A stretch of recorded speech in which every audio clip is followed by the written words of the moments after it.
voz del señor presidente de la República de Colombia, Gustavo Petro Urrego. Muchísimas gracias.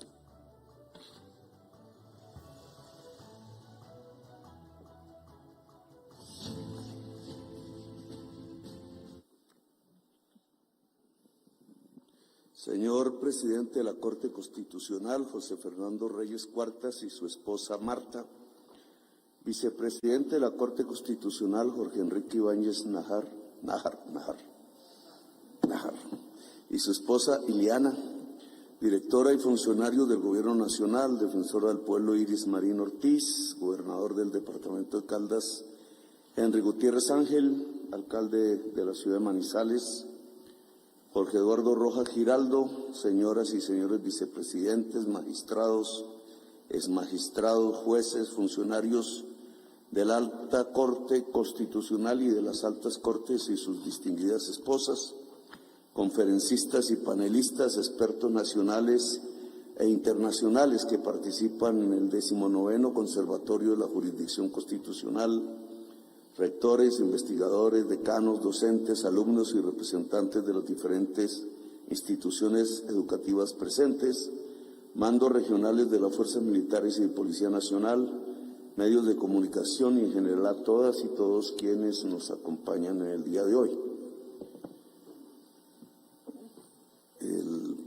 El tema de la crisis o el colapso climático que ha sido tocado en estas sesiones de trabajo, conferencias, paneles, etcétera, y que viene siendo el centro de una discusión mundial desde hace varios años para acá, cada vez más intensa. Prácticamente es el principal eje de discusión mundial fuera de las guerras.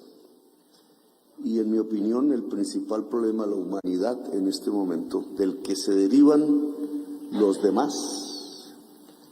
En la reunión de Davos de hace 2 años, donde me invitaron, la gente que llegaba allí, que dicen ser los ricos del mundo, súper ricos le llaman ahora, billonarios con B larga, por la enorme cantidad de dinero que han acumulado, expresaban en sus propias palabras que la humanidad estaba viviendo una pluricrisis, fue el nombre que se inventaron, la pluricrisis. Varias crisis al mismo tiempo. Recién pasábamos el COVID, la enfermedad. Existía en ese momento, como lo sufrimos aquí en Colombia, una escasez alimentaria que llevó a un crecimiento del hambre en todo el mundo por el precio de los insumos y de los alimentos mismos a escala mundial.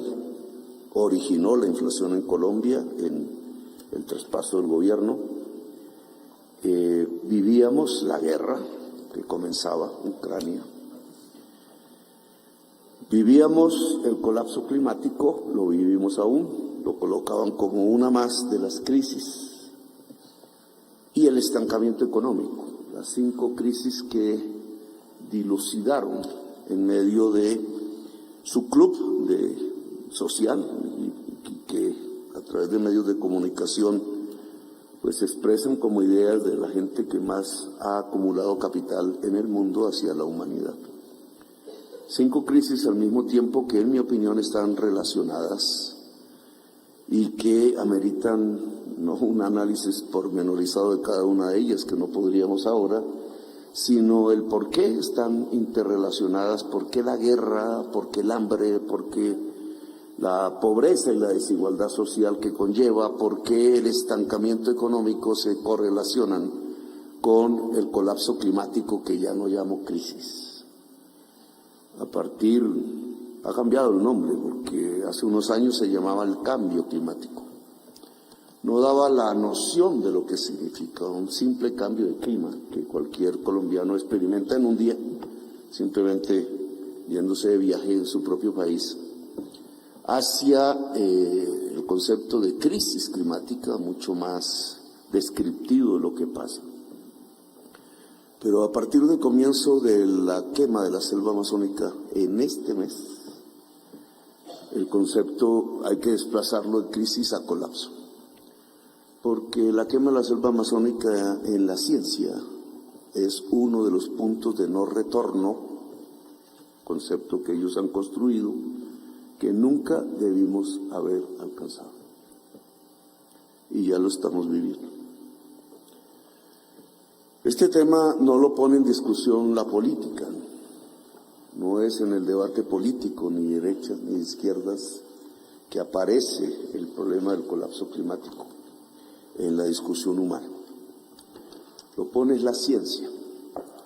Y cuando es la ciencia la que inicia un debate, es porque en realidad la política y los sistemas de ideas alrededor de la política, de la discusión política, se han quedado atrás completamente, han sido desfasadas. Yo le agregaría a la política la economía, mi profesión, porque es la economía la que genera la crisis o el colapso climático. Y esto, digamos, es el punto central de este tema. No es como en las pasadas 5 extinciones de la vida en el planeta, que llevamos 5, todas por razones climáticas, todas. Algún tipo de especie se salva y sobre esa se reproduce el siguiente ciclo vital, hasta que llega un nuevo choque climático, desaparece y algo hace que aparezca una nueva especie, un nuevo sistema vital. Ha cambiado 5 y esta es la 6ª vez en el planeta Tierra. La ciencia esta vez, a diferencia de las 5 pasadas, establece que la causa está entre nosotros. Pero ese nosotros es, y fue un poco el tema de mi discurso en las Naciones Unidas hace una semana, hace unos días, es engañoso, es ideológico. Por ideología se entiende el sistema de ideas humana, no científica, que trata de legitimar una situación dada, sin que en realidad esa legitimidad tenga una base real en la ciencia, que es la única manera como hoy tenemos de acercarnos a la realidad. Hasta ahora como humanidad así lo hemos encontrado. Es la ciencia la que va prendiendo de alguna manera el farol y nos va conduciendo hacia saber qué es lo que nos rodea y qué somos nosotros mismos. Pues bien, aquí la ciencia lo que ha dicho es que esta 6ª vez que el clima empieza a tener, según las investigaciones, una crisis integral, es producido por un nosotros que no somos nosotros. Un nosotros que va hacia el Club de Davos, que es el 1% de la humanidad. Su cantidad de consumo, su forma de producir para que ese consumo llegue, es lo que explica la actual crisis climática. Es un tema, por tanto, relacionado con la economía, y el primer paradigma que se rompe es precisamente el económico, pero a mí me parece que estamos ante una ruptura epistemológica total de la sociedad. El Papa Francisco le llama crisis civilizatoria. No es simplemente una crisis del pensamiento económico, que lo es, total. Se derrumba el edificio teórico de la economía. Ya se derrumbó. Por eso es tan silenciosa en estos tiempos. Hoy ya no existe el argumento económico para interpretar la realidad de hoy. Ahora explicaré un poco por qué. Pero tendrá unas consecuencias en general en lo que se han denominado ciencias humanas, ciencias sociales, probablemente algunas ciencias que ya dejaron de llamarse ciencias exactas. En la política, en la discusión práctica de todos los días, en las luchas sociales, esta ya es una marca que entró, se quedó y esperamos se pueda resolver dentro de lo posible si el punto de no retorno nos da el tiempo para hacerlo. La ciencia dice que solo tenemos 10 a 12 años para resolver el problema. La resolución del problema no nos lleva al tiempo anterior. La crisis climática, por simple contabilidad matemática de las moléculas, es irreversible. E incluso, aun si apagáramos la economía mundial hoy, como algunas películas de ciencia ficción plantea, aún el mundo sería peor incluso dentro de un siglo, porque hay un papel dinamizador dentro de las moléculas de gases en la atmósfera que perduran. Hasta ahora el flujo de este año llega a la atmósfera en valores netos y solo provocará consecuencias en las siguientes décadas. Nosotros estamos sufriendo hoy el acumulado de hace una década, 2 décadas de concentración de los gases de efecto invernadero en la atmósfera. ¿Y de esto es que se trata? Entonces, ¿qué tipo de consumo, qué tipo de producción? La economía volvió ahistórica su propia teoría. A través de las facultades económicas, a través de homogeneizar el pensamiento económico, que nunca fue homogéneo. Yo estudié diversas escuelas de pensamiento económico en el externado, pero paulatinamente fueron siendo rechazadas hasta que solo se enseñaba una, que era lo que aparecía por la televisión, como si fuesen leyes científicas.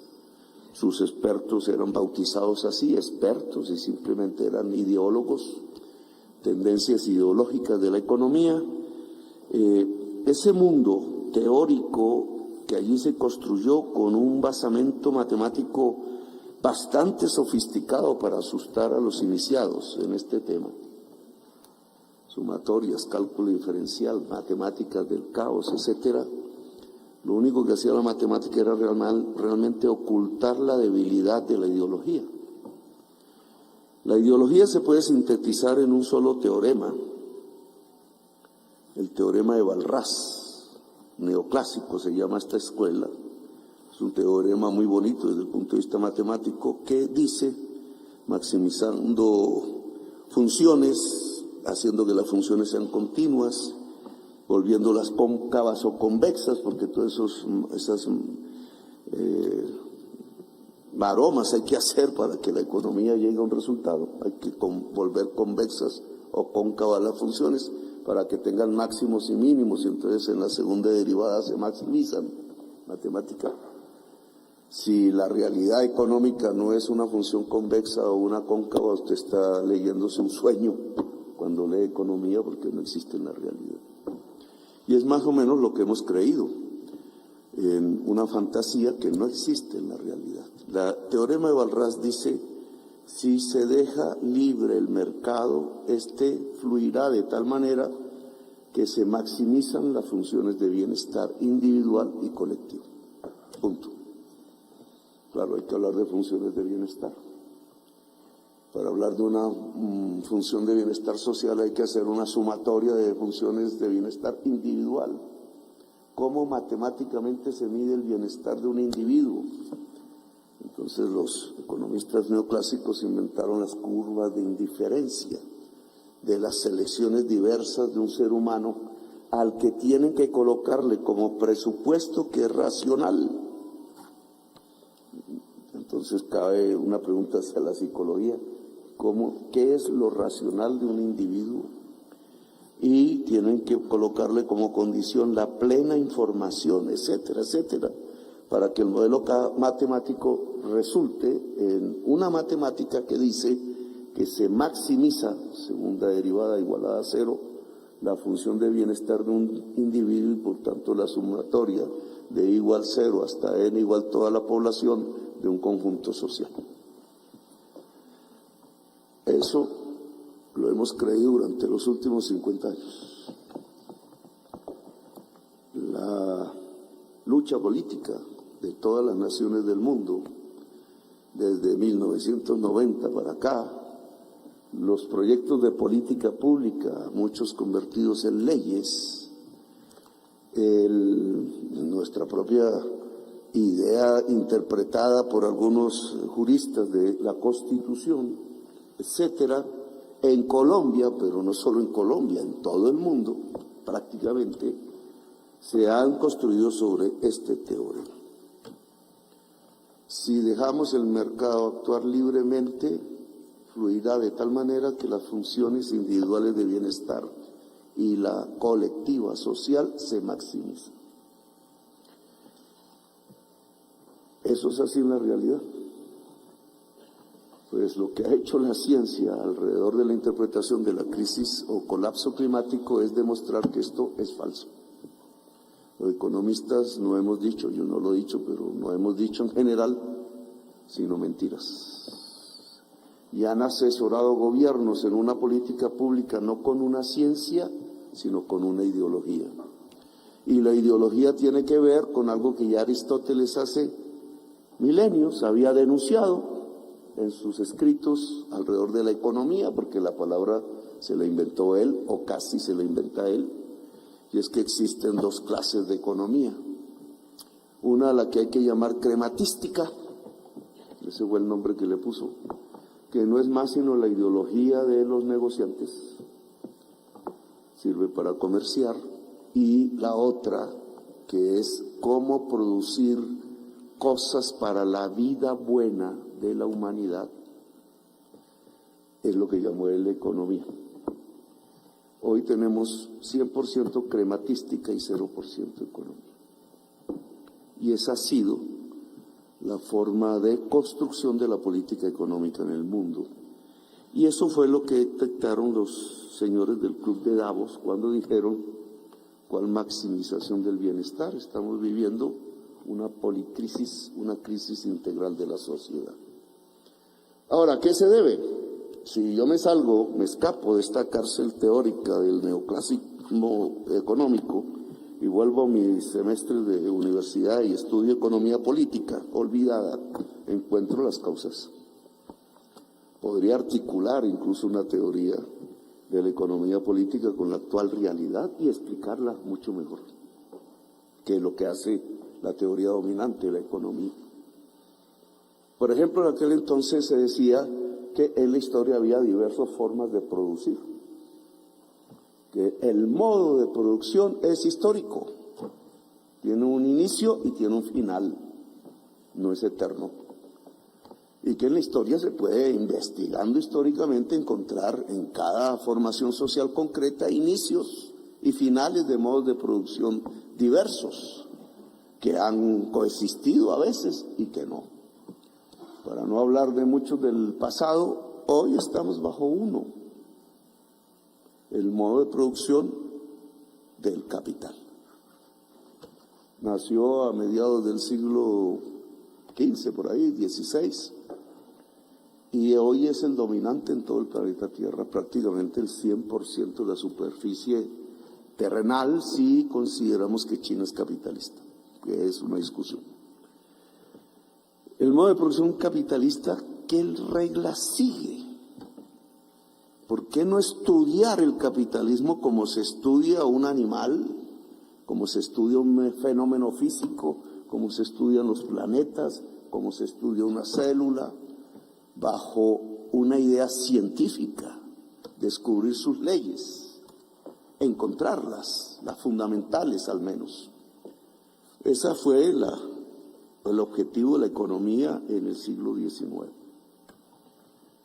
Y allí se dieron unas interpretaciones a las que se les denomina economía política. Es la escuela clásica de la economía olvidada hoy. Y si yo retorno ahí a algunos de ellos, puedo encontrar una serie de tesis que me pueden ayudar a explicar el presente. Por ejemplo, el capital es un modo de producir mercancías, no producen nada más que mercancías para vender, obviamente, frase de perogrullo, toda mercancía se vende o se intenta vender para ganar más. El móvil es la ganancia. La ganancia, ¿de dónde surge? Discusión de corrientes económicas. Unos dirán del capital, otros dirán de los trabajadores y de su trabajo, que simplemente en una porción se enajena y va a parar al dueño de los medios de producción. Esa fue la gran discusión del siglo XX, no hace mucho. Todo el siglo XX estuvo permeado por esta discusión, que no fue solamente teórica, no solamente libros fluían, sino cañones, guerras, heroísmos, de denuncias, el mundo dividido en dos, la Guerra Fría, la posibilidad de una conflagración mundial de nuevo, nunca sucedió. Todo lo que hemos vivido hasta el año 1990, más o menos. La mayoría de aquí creo que vivimos esa época. Esa discusión no solamente teórica, sino una lucha social, política y militar que dividió a la humanidad, lo que nos mostró es que sí, había un modo de producir que se rige alrededor de la ganancia y quisieron construir un modo alterno que se rige a partir de la propiedad estatal de los medios de producción. El segundo cayó primero que el primero. El segundo no sobrevivió el siglo XX. El primero es el que hoy nos rige. Fukuyama dijo, cuando cayó el segundo, que se había acabado prácticamente la historia, porque pasábamos a un estadio de la humanidad en donde el conflicto iba a desaparecer y donde la libertad del mercado iba a garantizar el progreso, es decir, el teorema de Walras. Eso hoy, pues no es cierto. Hoy estamos en una crisis peor que en 1990. Las circunstancias de hoy no son las de una flecha que se dispara hacia arriba y decimos es infinita en su trayectoria y es el progreso basado en el crecimiento económico. Ese que es el paradigma de la modernidad contemporánea no existe en la mente de la ciudadanía hoy en el siglo XXI en el mundo. En muchísimo, sobre todo en la juventud, la flecha va para abajo. Viviremos peor mañana que hoy. Nuestros hijos vivirán peor que nosotros, nuestros nietos vivirán peor que nuestros hijos.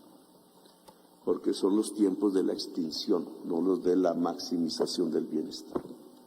Entramos a otro mundo diferente a Fukuyama. Y aquí porque creo que va a haber, o está ya, o somos testigos de una ruptura epistemológica total, no solo en las teorías, en las ciencias, sino en el actuar y en las sociedades humanas. Entramos en los tiempos de la extinción. ¿Por qué? ¿Es que el apocalipsis era de verdad y entonces simplemente llegamos al último capítulo del Nuevo Testamento?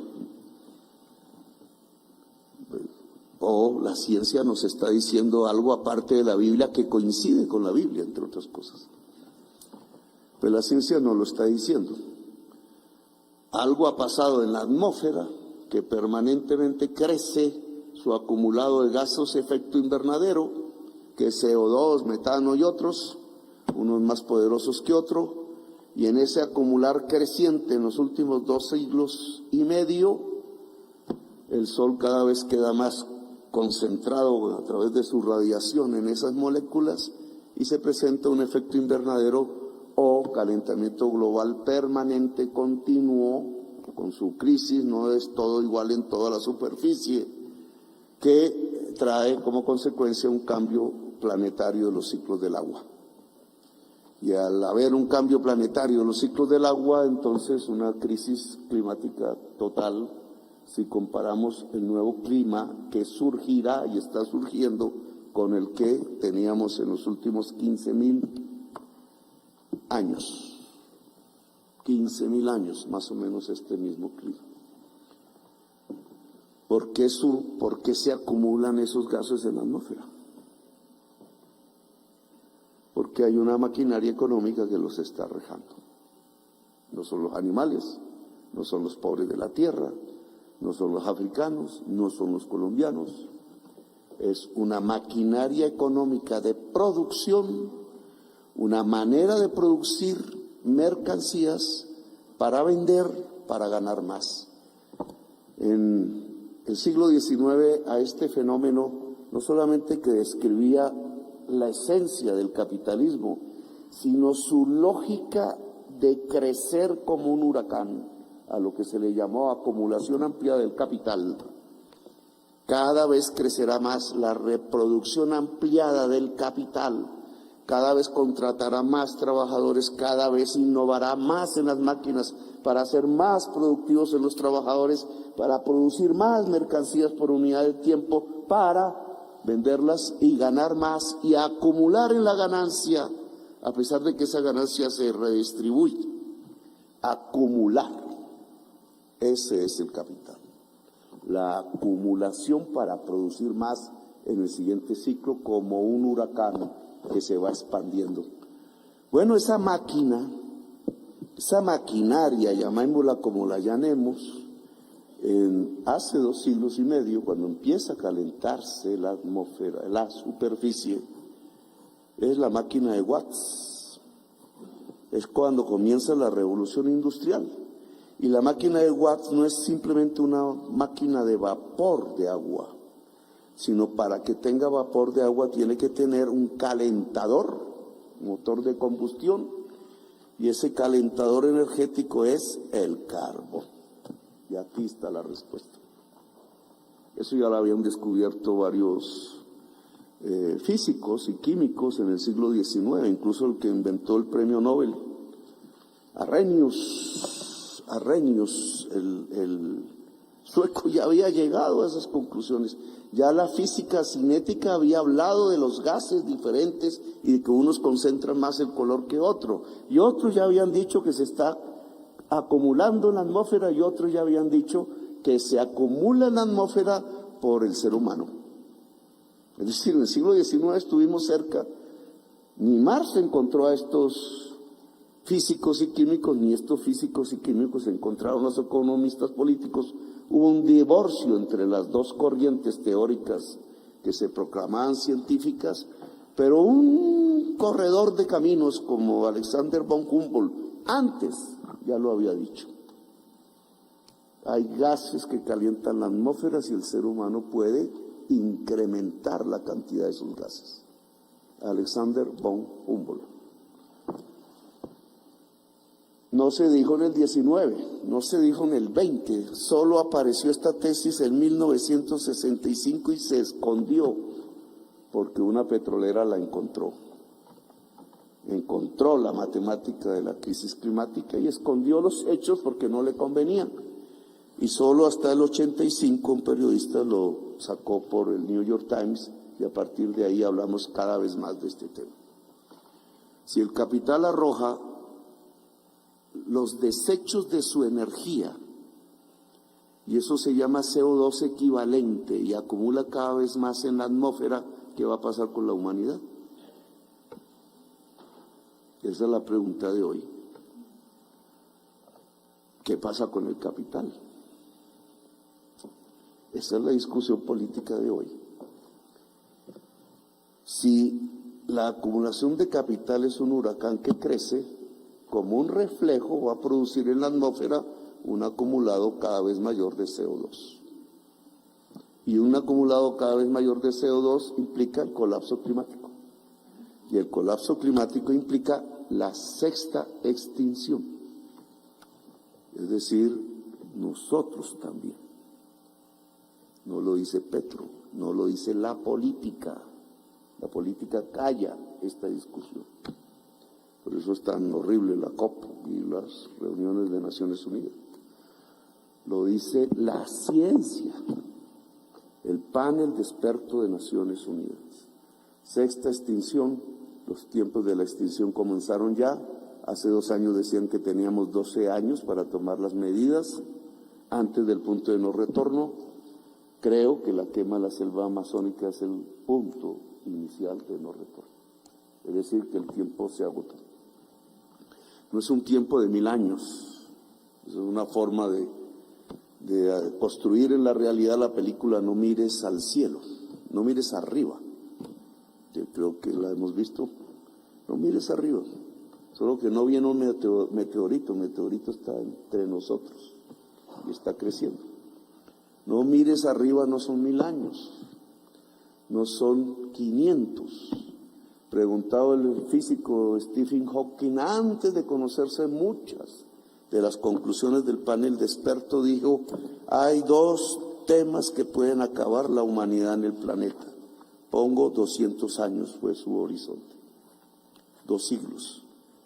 1, la primera, la inteligencia artificial. 2, la crisis climática. Ahora inteligencia artificial está ligada a crisis climática. Casi que se vuelven sinónimos. Que Stephen Hawking no había encontrado esa articulación cuando mencionó esto ante una periodista que le preguntó: ¿por qué la inteligencia artificial? Paréntesis, porque puede disolver la división entre realidad y fantasía en cualquier ser humano. La peor droga consumida en la humanidad, de manera permanente. Porque, este ya es invento de nosotros los economistas, porque va a echar a toda la gente que trabaja rutinariamente de sus puestos. Eso lo hace ya una máquina. ¿Cuántos son los que trabajan rutinariamente en el mundo? Si estas dos tendencias de la inteligencia artificial marchan en la libertad del mercado, teoría de Walras, pues no podremos diferenciar la realidad de la fantasía. Ya tenemos ejemplos, ¿cierto? Señor Trump dice, cogiendo ahí un video de un señor que grabó a un haitiano, un migrante, junto a un perro muerto en la calle. Entonces empiezan a decir que el migrante se está comiendo el perro por hambre. Y Trump, en un debate de esos de presidenciales, a los que yo estaba acostumbrado ya, pero no volveré, dice, se van a comer los perros y los gatos y los animales de nuestra ciudadanía, los migrantes. Y pum, en Springfield, que vuelve a la realidad, entonces los señores blancosarios de allí van y cogen a los haitianos a golpes, palos, etc. Había pasado antes en Inglaterra con una niña que mató a alguien, que era un anglosajón, y le echaron la culpa a los migrantes musulmanes y casi estalla una guerra religiosa. Pero esto seguirá y seguirá si no hay un poder público mundial que sea capaz de separar o lograr que la persona separe la realidad de la fantasía en la inteligencia artificial. Eso hasta ahora no existe. Y dos, la renta, el profesor Ferrajoli, me ha mandado este libro de regalo, que su hijo está aquí, Carlo. Los italianos he tenido una buena, yo soy ciudadano italiano, he tenido una buena interrelación intelectual porque tanto Gramsci como Negri pues me ayudaron a construir algo de mi pensamiento político. Ferrajoli, que estuvo aquí en Colombia, habla aquí de un concepto que viene trabajándose por el progresismo económico mundial, que es la renta básica o renta ciudadana o X nombres.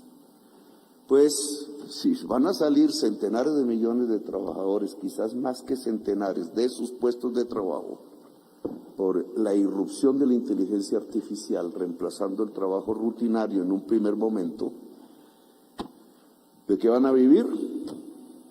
Si yo me leo otra vez el tomo 3 del Capital, las crisis económicas, más me vuelve a enseñar aquí que estaríamos al borde de una crisis del capital a escala global como nunca la hemos vivido, porque miles de millones o centenares de millones de trabajadores dejarían de devengar, pasarían al hambre, habría una mayor productividad con la inteligencia artificial, es decir, nos llenaríamos de mercancías mucho más que antes.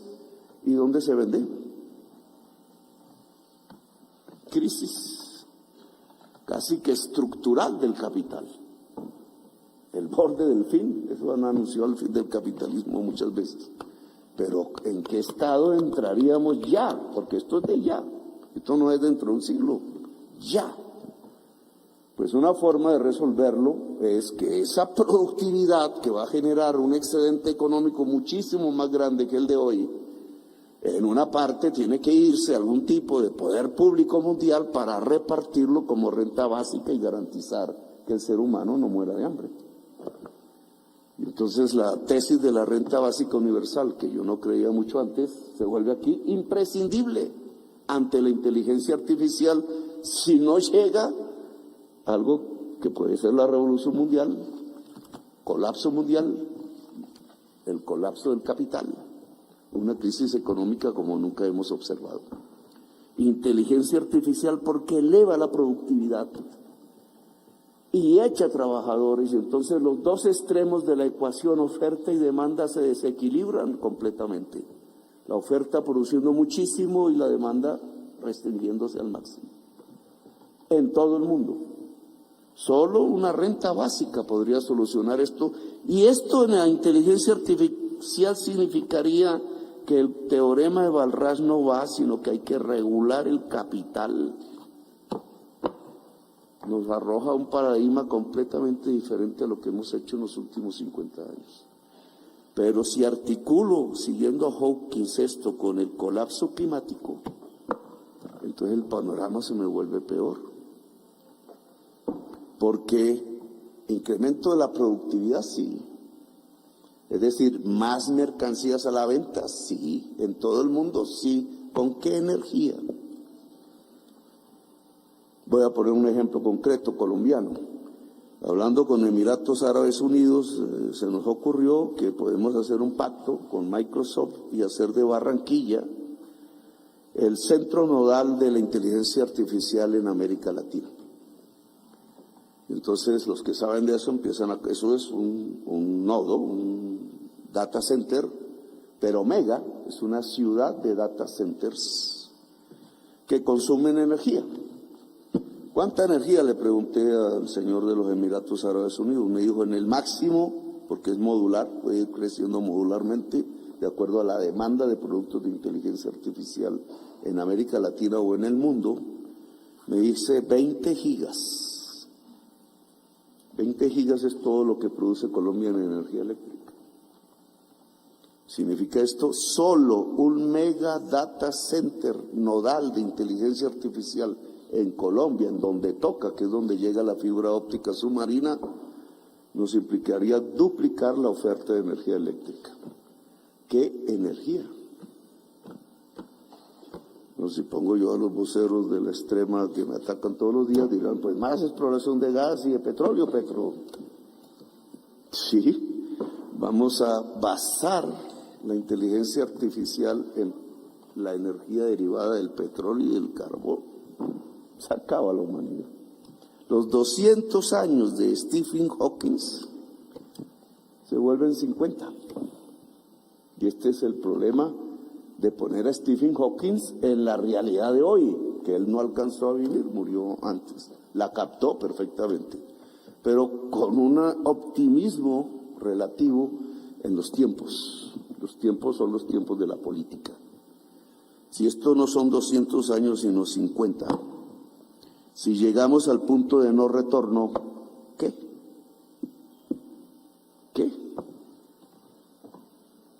Si aún no hemos llegado al punto de no retorno, nos quedan 4 o 5 años para tomar decisiones. ¿Por qué?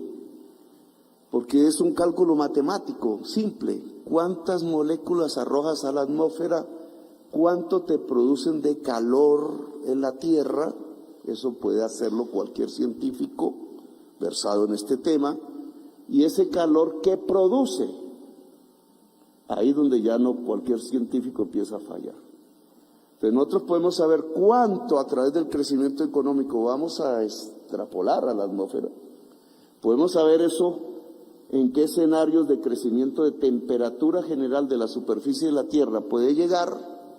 Decían que no pasáramos de 2, ya pasamos de 1 y estamos llegando a 1,5 que creían que íbamos a llegar a fin de siglo, 1,5, por encima del promedio de la revolución industrial.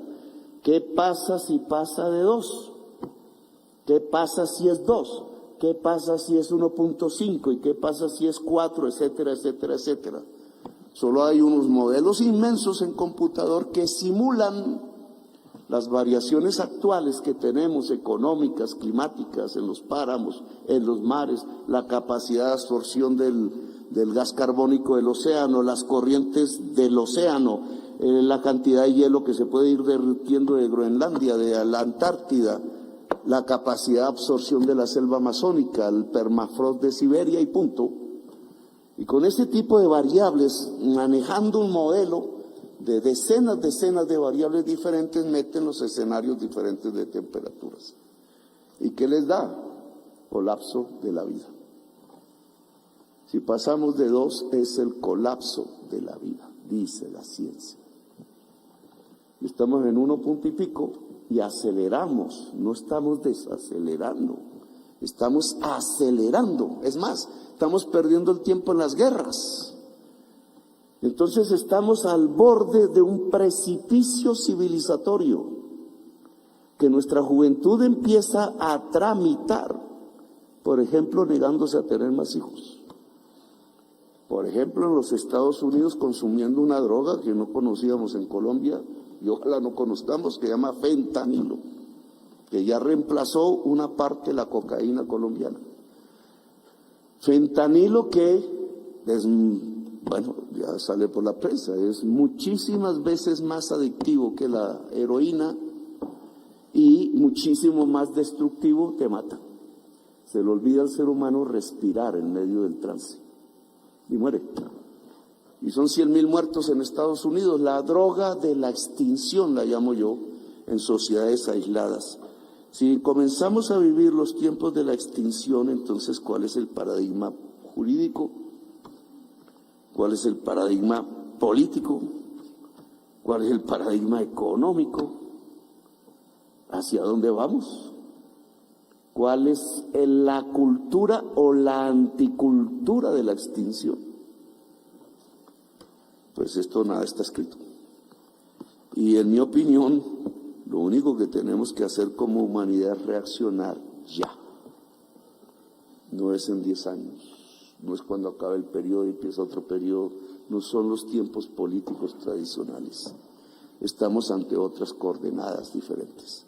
La acción humana ya es global, no puede ser puramente local, es local y es global.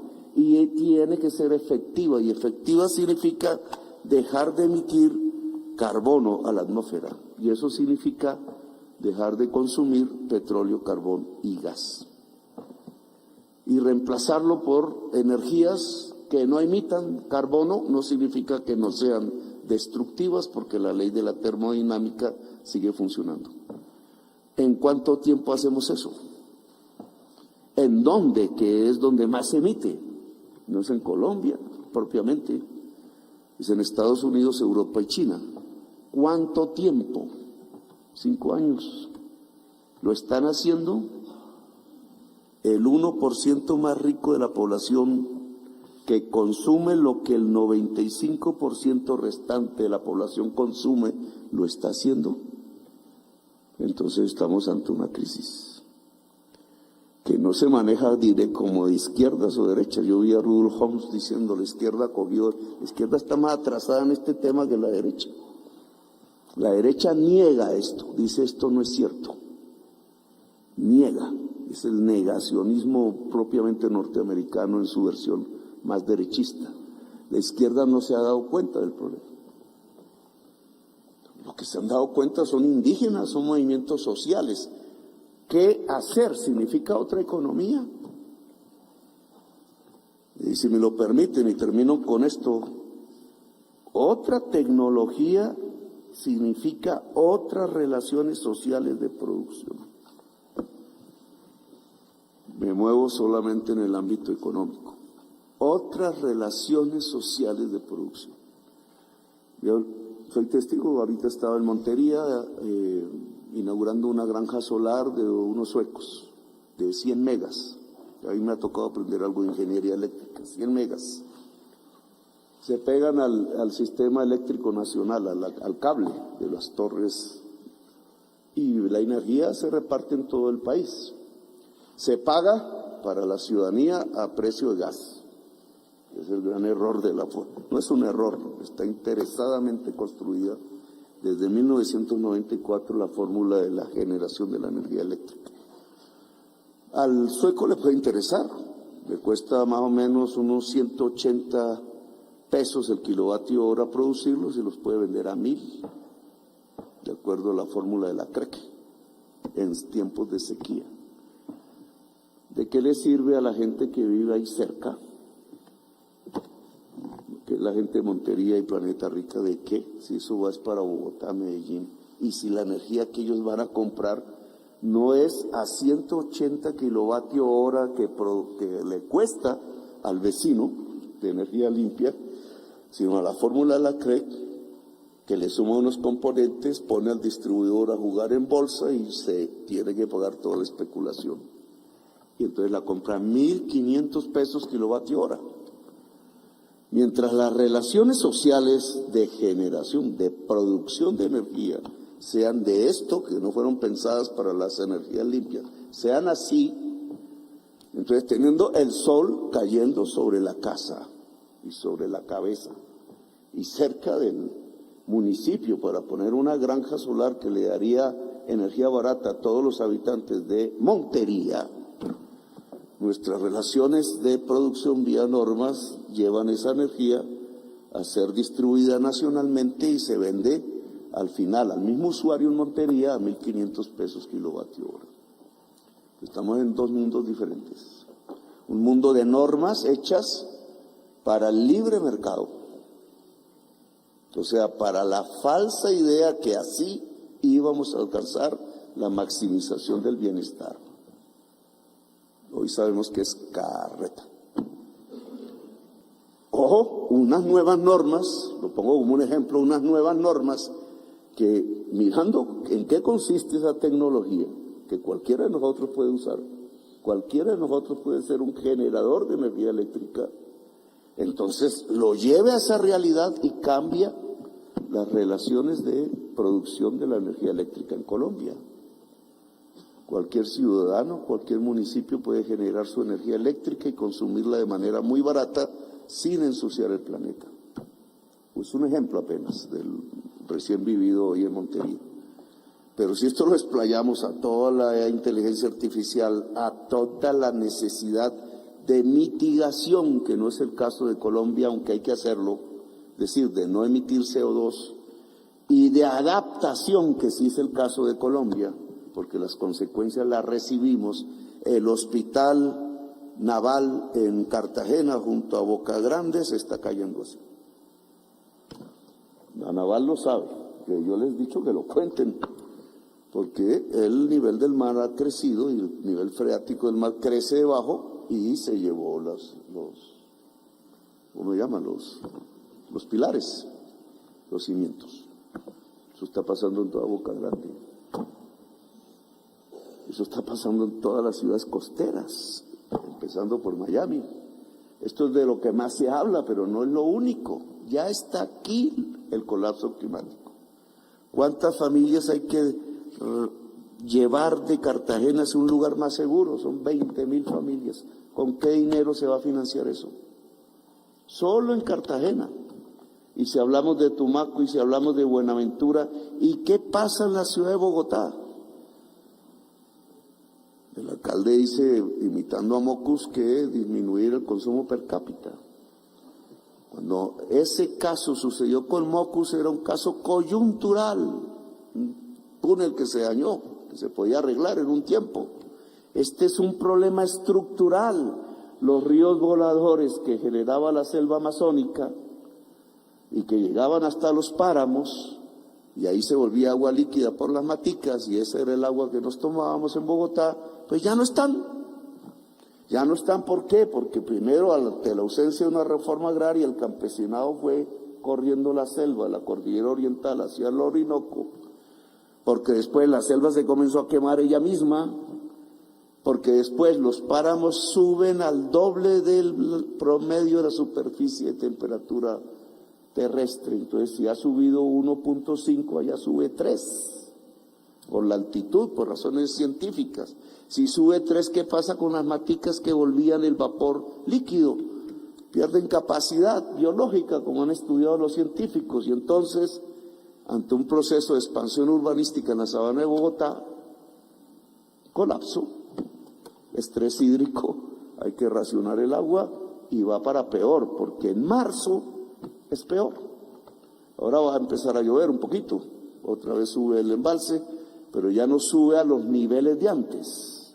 Entonces, cuando venga la nueva temporada de sequía, ¡buah!, se desploma, con la posibilidad de que llegue a cero. Y la verdad, en el mundo no hay una sola experiencia que nos diga ¿qué se hace con una ciudad del tamaño de Bogotá que llegue a cero en su posibilidad de agua potable? No sabemos. Y esas son las consecuencias que ya estamos viviendo. Y no es que van a mejorar, es aquí el problema, sino que si no nos movemos políticamente ya y rápido en el planeta, imagínense lo que yo estoy diciendo, que nos queda difícil en la ciudad, ahora en el planeta, pues la flecha, como piensa la juventud, va hacia abajo, la extinción. Y la extinción es la extinción. Que lo que dicen los científicos es que va a ser sobre todo a través de los virus, de lo invisible de la cadena de la vida, porque la vida está encadenada, y ahí en su parte invisible es donde empieza el fallo, que se lleva al resto de la chaqueta y del hilado del tejido de la vida en el planeta. Bueno, nosotros no somos gente para dejarnos extinguir, ni creo que eso va a suceder realmente. Lo que va a suceder es una tensión inmensa. No puedo describirla. Yo creo que Gaza es el comienzo. Gaza no es una pelea entre religiones. No es una pelea histórica de la Biblia. Así se la lean algunos así. Incluso no arranca con el 48, cuando ponen a los judíos europeos en esa tierra que estaba habitada por los palestinos y por judíos palestinos. Jesús fue un judío palestino. No, es de ahora, ese es un conflicto de ahora. Es la decisión de arrasar un pueblo con bombas y ver si la tecnología puede destruir una comunidad civil, que obviamente lo puede hacer. ¿Y cuáles son las reacciones de la gente? ¿Qué países se oponen y cuáles no? Y si hay instituciones que la impidan, hay un poder público en el mundo que impida o deja hacer. Y si la humanidad deja hacer, entonces no es la primera, o es simplemente la primera. Después siguen más Gazas. Es una forma de control no democrático sobre la humanidad. La democracia es un proyecto moribundo si no somos capaces de solucionar el problema de la extinción humana. Y si la democracia es un proyecto moribundo, lo que viene es la barbarie. Igual que yo le he llamado a eso en mi libro 1933 global. Es el ascenso de Hitler, pero no en Alemania, sino en el mundo. Y entonces la juridicidad, lo construido, la civilización, etcétera, pues es lo mismo que Roma. Empieza a caerse, a desplomarse. La contra de eso no son sino los pueblos. Claro que hay ciencia, claro que hay liderazgos políticos, claro que hay unas instituciones que resisten, pero esto lo determinan son los pueblos. La misma humanidad que en mi opinión no se va a dejar extinguir y que va a luchar, y de su eficiencia va a depender la vida en el planeta, va a luchar por otra manera de producir. No me atrevo a describir cómo se llamaría. Lo único que sé es que no puede usar ni petróleo, ni carbón, ni gas. Y que el otro tipo de energía va a construir relaciones sociales, en mi opinión, más democráticas e igualitarias que las que construyó el carbón y el petróleo y el gas. Es decir, un modo de producción, voy a ponerlo así, más colectivo. Con la palabra plan al lado del mercado. Con la palabra poder público otra vez resurgiendo, con la posibilidad de una confederación de pueblos del mundo mucho más eficaz que la actual, sí, con relaciones sociales más basadas que en hacer mercancías, en vivir existencias intensas, que es diferente, con un mundo más frugal, porque incluso la mercancía dejará de ser material, aunque consuma energía. Otro mundo, otra sociedad, otra humanidad. Esta es simplemente el final de una época, espero yo, el inicio de otra, y su discusión en los basamentos jurídicos Me parece que es muy interesante. A la Corte Constitucional en alguna reunión en Girardol, hablando igual que hoy, dijimos, pues sería interesante que desde un ámbito de la tierra empezara a surgir una juridicidad de la época. Aquí se ha hablado de los derechos de la naturaleza, yo he defendido eso, esa tesis, los derechos de la naturaleza que son los derechos de la vida.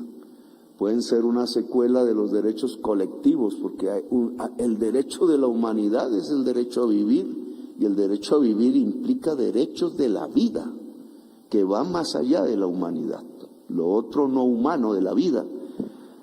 Eso es una juridicidad que hay que construir. No está escrita, no está en el Estado liberal, Estado de Derecho, no está en los tesis del Estado socialdemócrata o Estado social de derecho, está por construirse la nueva juridicidad que permita que la humanidad sobreviva en el planeta. Me parece que es si yo fuese abogado, me interesaría mucho entrar en esa construcción conceptual del nuevo derecho frente a la extinción humana, el colapso climático, la inteligencia artificial y la preservación de la vida en el planeta. Gracias, muy amables, por haberme escuchado.